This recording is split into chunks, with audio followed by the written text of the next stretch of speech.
Bazil.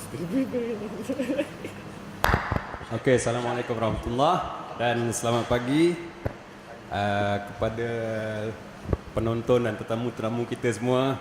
Dan hari ini kita akan ada a forum, a discussion untuk sebagai penutup kepada kita punya workshop Games Art, Idea versus Execution.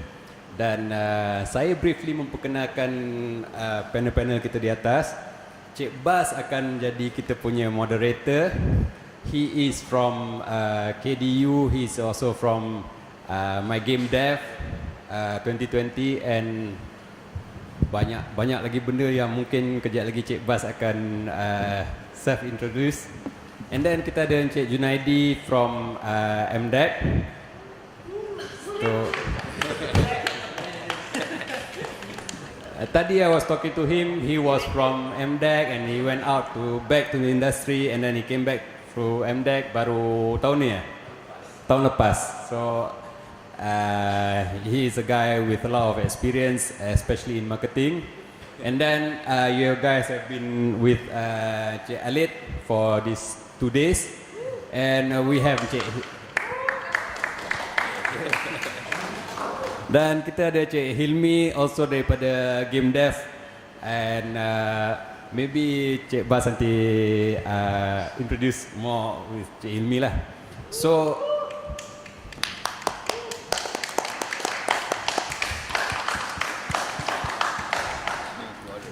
tuan-tuan, kita punya topik hari ini akan membincangkan kepentingan budaya warisan dalam game development.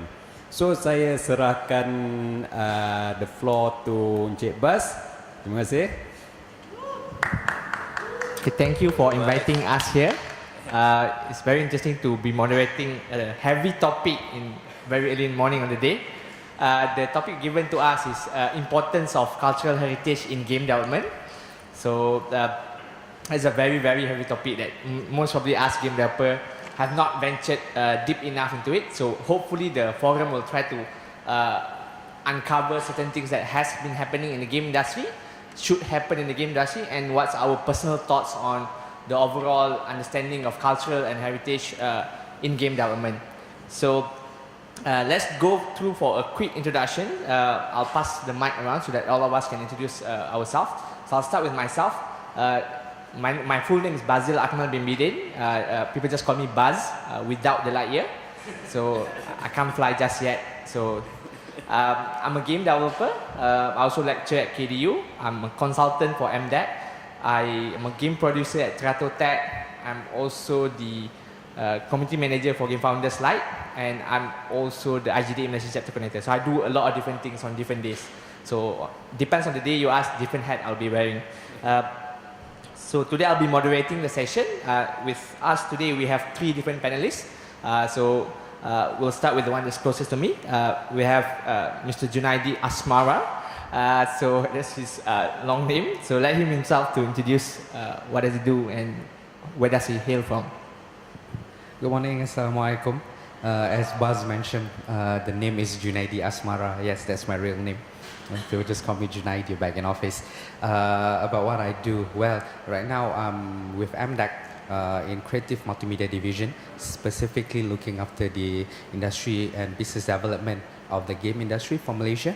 My day-to-day operation involves getting businesses opportunities in terms of exports and also investment for companies within the ecosystem of MSC Malaysia, which is most of you guys know as Multimedia Super Corridor.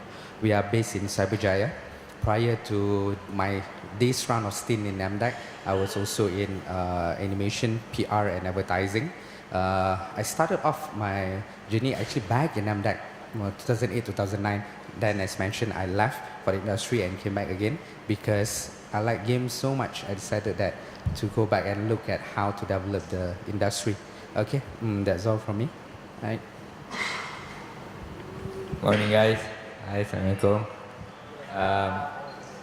I've actually introduced myself probably in the first day I was here, but I could do it again for some people who haven't met me yet. So I'm Alitt or Abdul Khaliq is my full name. I'm from Electronic Arts, and I hold the position of an art director. The studio is in Sweden, and at the moment we are now focusing on finaling our Need for Speed. I'm actually running away from work to be here, which is awesome because now is the most stressful time of the project.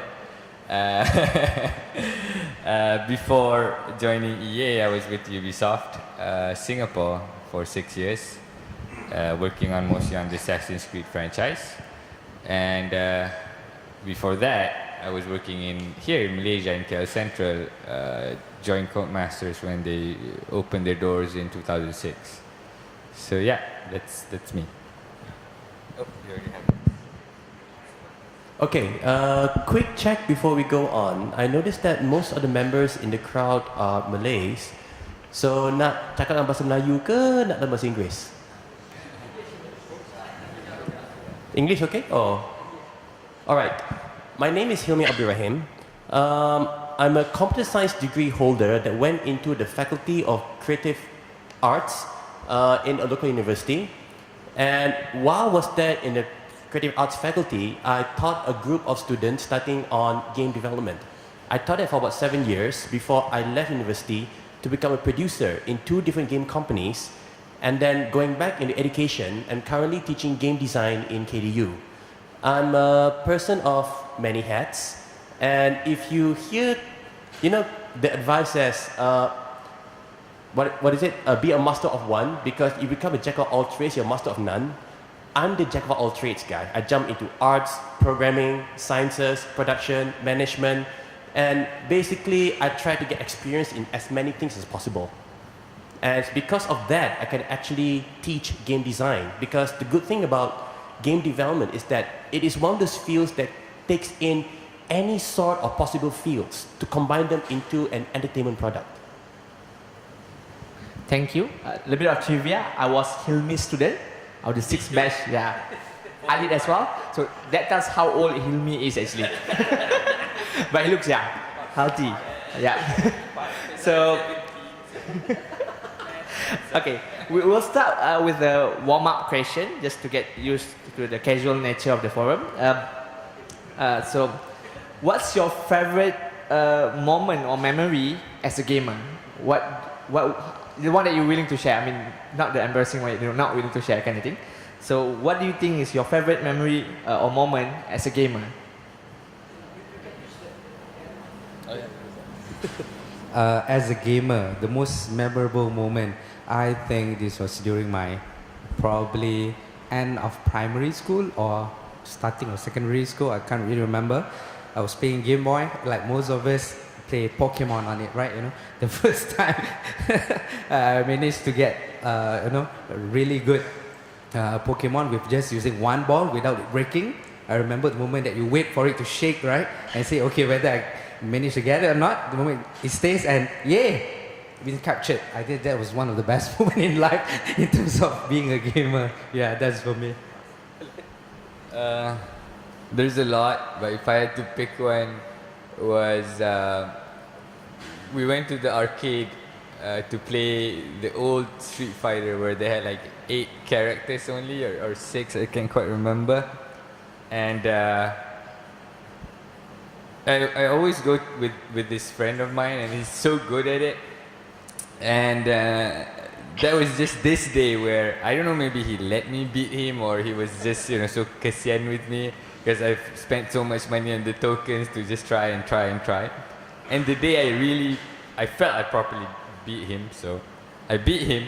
I won. I was doing my winning dance and everything. And then suddenly, this is not just the greatest, but the most embarrassing one as well.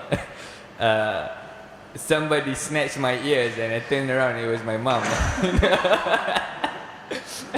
And then she was like, "So what are you doing here?" I said, I won. And I said, "Yeah, but it's school time." I said, "Oh crap." So I got my biggest win, but I also had to be dragged back to school. So it was a mix of both. Win or lose, I'd say both. Thanks. Okay, so linking to what Alex said, there was a time where gaming was frowned upon, and it's not considered to be a good thing to go to the arcades. that's what I remember because I was growing up in Kota Baru, Kelantan. I'm a Kelantan boy. And back then, if you don't have a computer and you definitely don't have a console, there's only two places you can go. You can go to the arcades or you can go to the console shops where you can rent a console for an hour to buy a game. And my favorite memory as a gamer is pretty much where every weekend I would literally go out to the arcades to play some games and to the console place to play some games.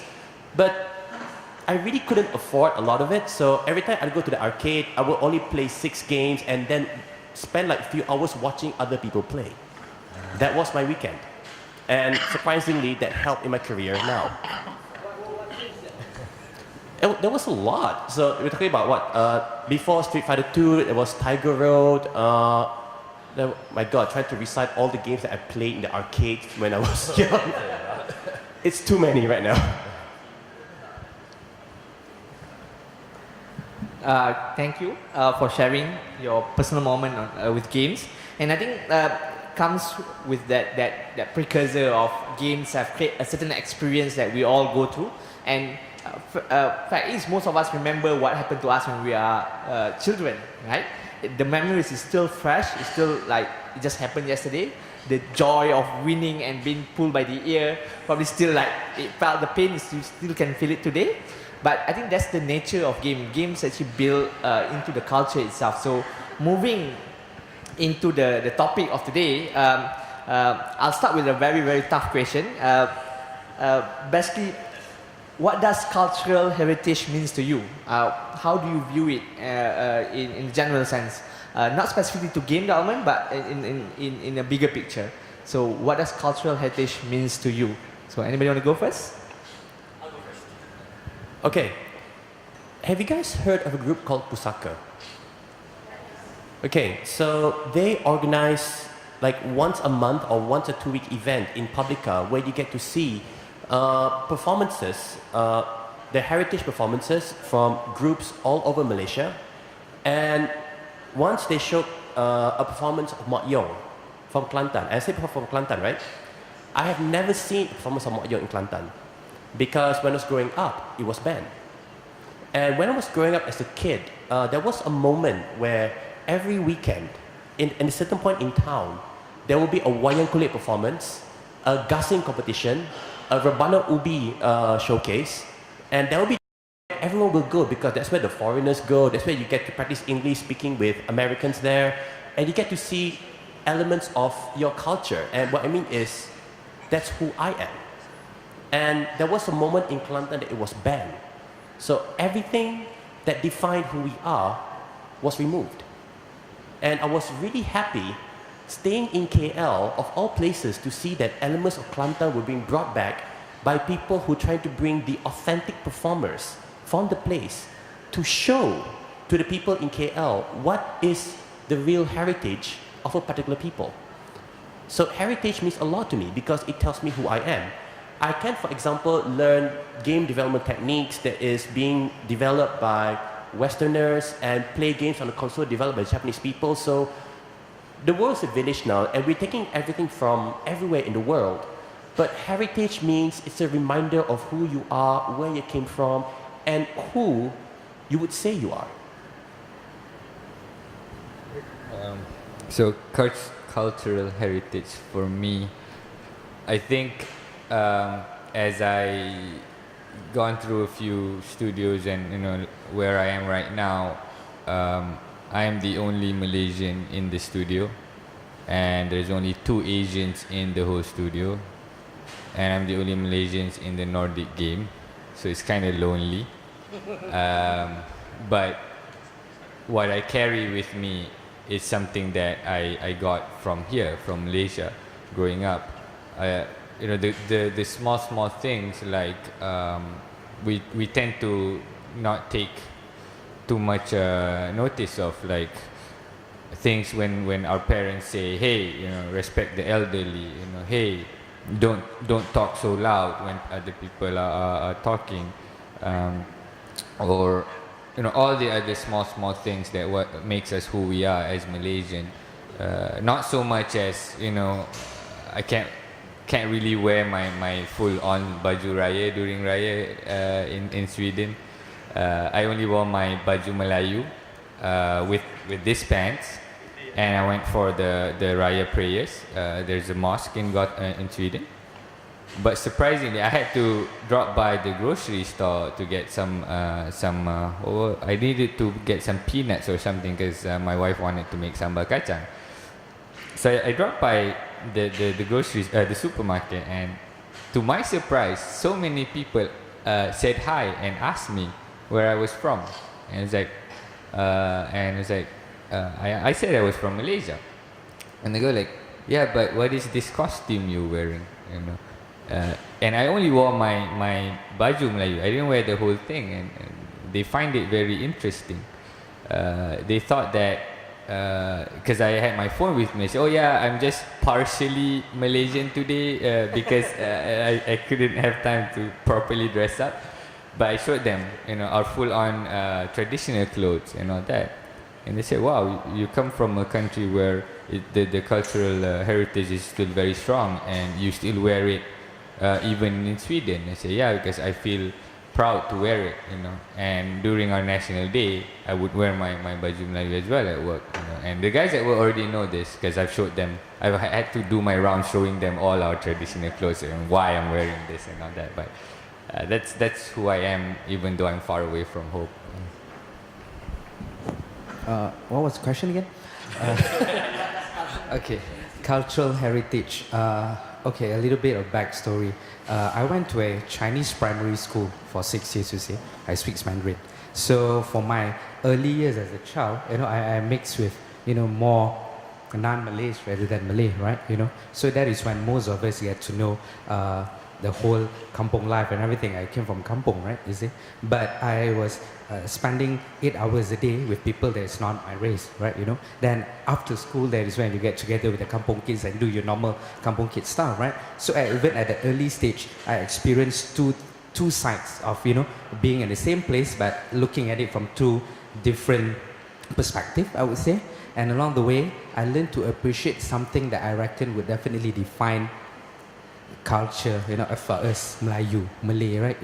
For me, always going to be the language, and also tracing back a little bit further than that, kalau ikut keturunan bangsa Melayu, but kalau ikut dalam lagi suku I orang Minang tau, suku Selomak, siapa tahu kan, so but it frustrates me a bit that even then I tak pandai sangat cakap Minang, you see. While that is something so valuable, imagine if my generation now can't even master that dialect of ours, then something is missing, something is wrong. Because for me, that is the real definition of cultural heritage, at least for me.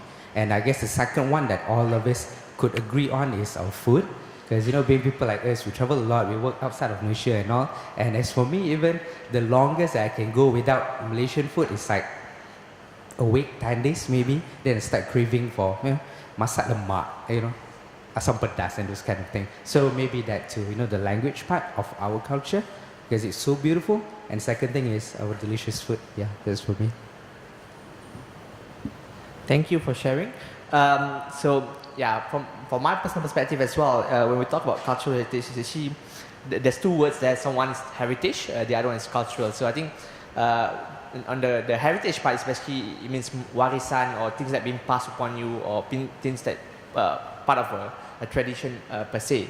On the other hand, culture is sort of your lifestyle, essentially the way you live, and that's where I see culture as is a stronger word than heritage by itself, because it's a heritage about your culture. It's about the way you live, the way we as a Malaysian, as Malay, as Chinese, as Indian live in this beautiful country. So I think when Junaidi touched the final part of the food, we just had guests from UK and US over the last weekend, and the first thing that we would like to introduce them to is actually the food, right? And the variety of foods that we have in Malaysia itself is very interesting, because we have Chinese food, we have Malay food, we have Indian food, which is technically covers like almost 2.5 billion people on earth. We have 1 billion from China, 1 billion from India, and probably 300 million of Malay or Indonesian style of cooking. And that alone, I think, is interesting. And to say the least, we probably have not explored our local culture in its full spectrum, because us itself, we are very mixed. I've been to Kuching once, and I'm amazed by the culture in Kuching. I've never been to Sabah yet. That's probably one of my dreams, to probably climb Mount Kinabalu, hopefully. But I do see that the way we live in Malaysia itself is very, very unique in comparison, because we are the melting pot by default, by the mixture of race, religion, and location itself. The dialect, what Junaidi is mentioning, the people from Utara will speak a bit different, and then people from Kelantan will check it lain kecek lain sikit. And then you have people from Minang will have their own language, and I think that's where our culture can grow. I mean, there's one rap singer, his name is Warih, right? If you guys heard of him, right? And he brought his culture, his heritage of being a Soromban, or people from Minang culture actually, and he rapped in that language. And I mean, it's beautiful rap, and it shows his culture, and then he share it with the world. And of course, from people that's not Minang, they have to see the lyrics to understand. That's me lah. When I started, like, oh, what's he saying, right? Because rap is a lot faster than normal. So I'm like, but once you understood, and the rhyme and the way he do it is actually quite beautiful for me. I think Hilmi want to add something. Talking about Malaysian food, Yeah. if you're going to buy the PS4 and you're going to buy Final Fantasy 15, there will be Malaysian food in there, because a Malaysian game designer is working on it. Yeah, so what happened, a friend of ours, Wan Hazmi, he's actually now the world lead game designer for, open world lead game designer for Final Fantasy 15. So he's working in Tokyo, San Francisco. So he was back at Comic Fiesta last year, and where he actually shared what he's doing. His dream of, when he made games, he actually wanted to put Toyol in the game. That's his dream. He's like, I want to put Toyol as the enemy. I mean, he played Final Fantasy, like, what if Toyol become the enemy, right? Like, the Malaysian version of Poring. Those of you who play Ragnarok online or whatnot, you know that little cute creature. So Toyol was for his dream to put Toyol, but they look at it like, Toyol might not work that well. So it's like, oh my god, cannot. So then he changed his direction. He figured out that easier to put in is actually food. So what's going to happen in Final Fantasy 15, they're going to have teh tarik, roti canai, and satay inside the game. So we actually shared the screenshot. You can check online. So just teh tarik in Final Fantasy. There are actually a couple of articles talking about that. And that's where he infused the culture to the rest of the team. What he did as well, when he worked with the team in Tokyo, he brought the whole team to a shop in Ikebukuro in Tokyo. There's a shop called Malay-chan in Tokyo, where the founder of the restaurant, an obasan, an elderly lady, she visited Malaysia for more than 30 times. She's been to every single state in Malaysia. I've only been to 10. So I'm like, okay. She knows the food more than I do, and she learned how to cook, and she actually opens a Malaysian cooking restaurant that's first certified halal bajakim overseas out of Malaysia in Ikebukuro. So he brought the team to go to Ikebukuro, and they all tasted. That's when they approved. The team agrees, like, okay, we can put roti canai, satay, and nasi lemak or whatever, or teh tarik inside the game because the food is good. So that's, I think, something that as a creator, as people who actually create content, you can try to infuse. Of course, you shouldn't just put everything everywhere. I mean, it's not the way to do, which will come to the next question. But I think what Alitt said, being proud of your heritage, where you come from, what makes you you, is an important identity, because the outside world are not looking for a generic person who follows their tradition. They're looking for infusion of input that is per se not in their pool of talent that they can get from their region maybe. So I think that's the value that we can bring as creators from Malaysia.